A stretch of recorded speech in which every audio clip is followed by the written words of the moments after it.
Buonasera tifosi. Quoi vous dire? Juventus-Napoli, un partout. Match très bien commencé par la Juventus, mais on s'est laissé très vite rattraper par des anciens fantômes. Chiesa répond au but de Mertens, donc ça termine un partout. Mais comme dit, bah, je suis assez mitigé sur la prestation de la Juve ce soir parce qu'on a très bien commencé. La Juve commence avec un pressing très haut lorsque le Naples commence sa manœuvre pour après, disons, se remettre à un solide 4-5-1 quand le Naples attaque, donc quand il dépasse le milieu du terrain. Mais notre pressing est très fort dans les premières minutes. On risque même de marquer, d'abord avec McKennie qui de la tête frappe très bien mais ne cadre pas. Et ensuite avec Chiesa qui fait une très belle progression, arrive à tirer mais malheureusement trop haut. Et Morata qui fait un pressing très fort qui nous fait comprendre que au moins pour le moment la tête est encore à la Juventus. Il veut encore prouver des choses même s'il il a un pied à moitié au Barça. Chiesa se démontre pareil, très agressif dans les progressions ballon au pied, mais aussi dans les récupérations. J'ai beaucoup apprécié sa performance.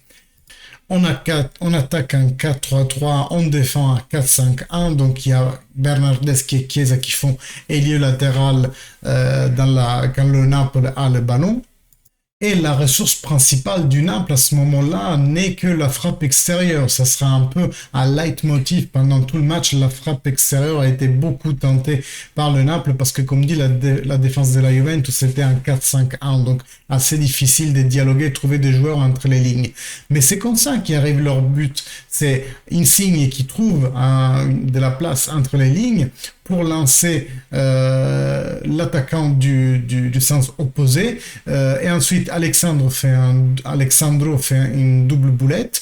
Dans la première, il laisse Politano qui s'était inséré, il le laisse tranquillement se retourner et donner la balle en arrière. Et ensuite, il se virevolte une autre fois. Alexandre, il laisse frapper Mertens qui cadre le tir. Et dommage parce que Delict était sur la trajectoire, mais Chesney l'a dévié au dernier moment et le ballon rentre. Donc aussi un peu de mauvaise chance quand même dans ce but du Naples. Et Rugani, dans tout ça, même si sa prestation globale est assez positive, j'ai envie de dire, mais sur le but, c'était un pantin, il a rien fait. En gros, j'aimerais dire, on avait le match en contrôle, mais on s'est fait enfiler comme des bleus. Et le match continue, mais ça empire pour la Juventus parce que non seulement on est moins agressif sur le porteur, voire pas du tout, mais on arrête de récupérer haut, on se terre en bas, on baisse notre barycentre de façon vraiment significative et Morata se retrouve très isolé devant. On s'allume uniquement grâce à Chiesa, des fois Quadrado, des fois Bernardeschi. À un certain moment, Allegri essaye aussi à intervertir Chiesa et Bernardeschi pour essayer de mélanger les cartes sur la table, mais ça n'a servi à rien. On va donc dans les vestiaires avec toujours un résultat de 0-1 pour le Napoli. Et à mon plus grand regret, la deuxième mi-temps commence avec le même leitmotiv que la première mi-temps. Mais le but de Chiesa va vraiment rallumer le match. À ce moment-là, la Juventus se prend vraiment confiance. Beau but de Chiesa. Oui, le tir est dévié, mais à mon sens, la déviation ne fait que ralentir le tir parce que le ballon touche le genou et touche par terre. Donc le ballon est ralenti, mais la trajectoire était parfaite sinon. D'ailleurs, Chiesa va risquer de redoubler peu après avec un très beau stop et tire à la volée sans faire toucher le ballon par terre, mais malheureusement trop central et Ospina arrête le ballon assez facilement, j'aimerais dire. Entre-temps, Dybala prend la place de Bernardeschi et Betancourt prend la place de Rabiot et Dybala rentre très bien. La preuve, il récupère deux trois ballons vraiment pas mal avec vraiment on voit qu'il avait envie de faire et deux trois dribbles aussi de très très haut niveau. Par contre, après, il se perd. Je l'ai plus vu après dans la dernière demi-heure ou non, dans les dernières 20 minutes, disons, on l'a plus vu en fait. Est-ce que ça coïncide avec l'entrée de Ken qui a remplacé Morata? Je sais pas. Par la même occasion, Alexandre est remplacé par Deschillo. Déjà, il avait un carton jaune et en plus, il n'avait pas fait le match de sa vie, Alexandre, pour utiliser un euphémisme. Et là, il commence la période vraiment frustrante du match. Parce que le Naples, ils ont une toile de passe, mais très, très rodée, très, très belle. Et nous, on n'arrive vraiment pas à stopper leur phase de construction. Ils sortent toujours de façon très propre et très élégante même. Ça en est frustrant pour nous qui on regarde. J'imagine même pas combien ça doit être frustrant pour les gens qui sont sur le terrain, pour les joueurs de la Juventus. Mais voilà, il commence cette phase où en fait le Naples fait ce qu'il veut de nous en se passant le ballon. Nous, on essaie de récupérer et eux, ils m'ont pas semblé si avides de chercher le deuxième but. Ils commencent à perdre du temps. On connaît le patati patata habituel.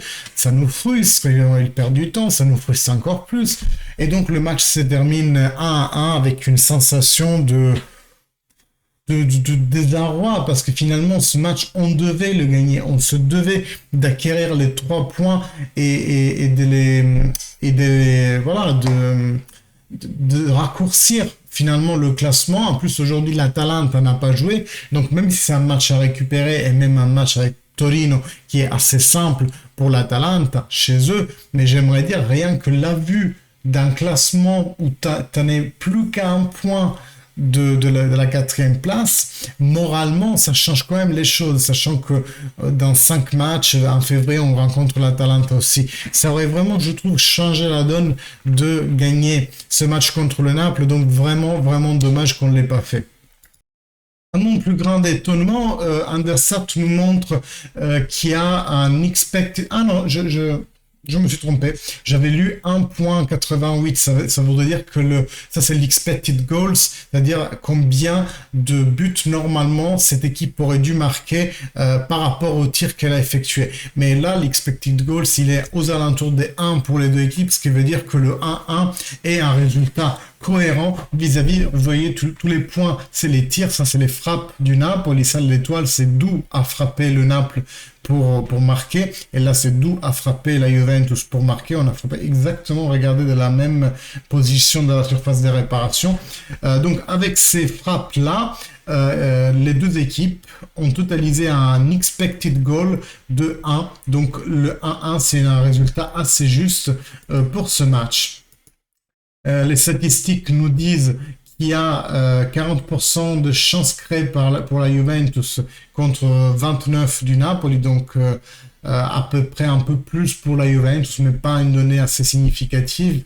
Expected goals, on l'a vu, on a frappé 22 fois, eux 16. Nous, 5 frappes cadrées, eux 4.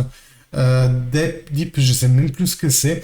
Le PPDA, ça c'est très intéressant, c'est à quel point on a été fort en pressing, c'est-à-dire ça c'est la moyenne des passes qu'on concède à l'équipe adverse. Donc la Juventus concède en moyenne 12 passes avant de récupérer le ballon, le Naples en concède 13, donc on a moins fait jouer le Naples que eux nous ont fait jouer, donc on a été plus fort, un peu plus fort en pressing, mais en tout cas 12 et 13 c'est pas vraiment des très bonnes stats pour des top clubs comme Juventus et Napoli.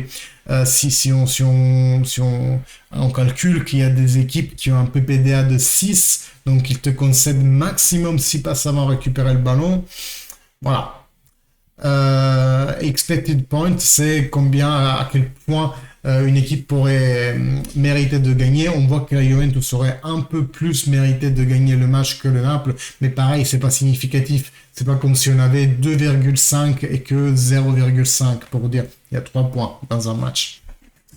Inutile de regarder les mêmes statistiques données par Google. Ce qui peut être intéressant, c'est de voir dans le classement que on a raccourci d'un point contre l'Atalanta qui, comme dit, n'a pas joué aujourd'hui, mais ça aurait été intéressant de raccourcir de 3 points pour se retrouver à -1. Moralement, on aurait pu même les dépasser peut-être à la prochaine journée, et moralement, ça aurait fait, psychologiquement, ça aurait été différent, vous voyez, d'être déjà à la 4e place. Mais en tout cas, on va se contenter de ce match nul. Il y a deux il y a deux alibis, on va dire, mais que ce soit pour la Juventus ou pour le Naples, hein, pour les deux équipes, considérer que les matchs de reprise après une pause, que ce soit nationale ou pour les fêtes, est toujours plus difficile de se remettre dans le bain du championnat, et considérer aussi que tout ce qui s'est passé entre hier et aujourd'hui forcément impacte sur le mental des joueurs, et donc il est difficile de se concentrer. Donc prenons le point. Cette année, le Naples aura gagné 4 points contre nous et nous que 1 contre eux. Donc on perd en fait les matchs directs contre le Napoli. Il reste devant nous de 5 points. C'est dommage, ça aurait pu être 2 en ce moment même si on avait gagné. Si on veut aller un peu plus sur les personne par personne, enfin moi je dirais que Szczesny, il a fait un bon match, il a pris ce qu'il a pu sur le but, il a peu de responsabilité parce qu'il dévie le ballon alors que De Ligt était derrière, mais il pouvait pas le savoir, il doit faire son taf quand même.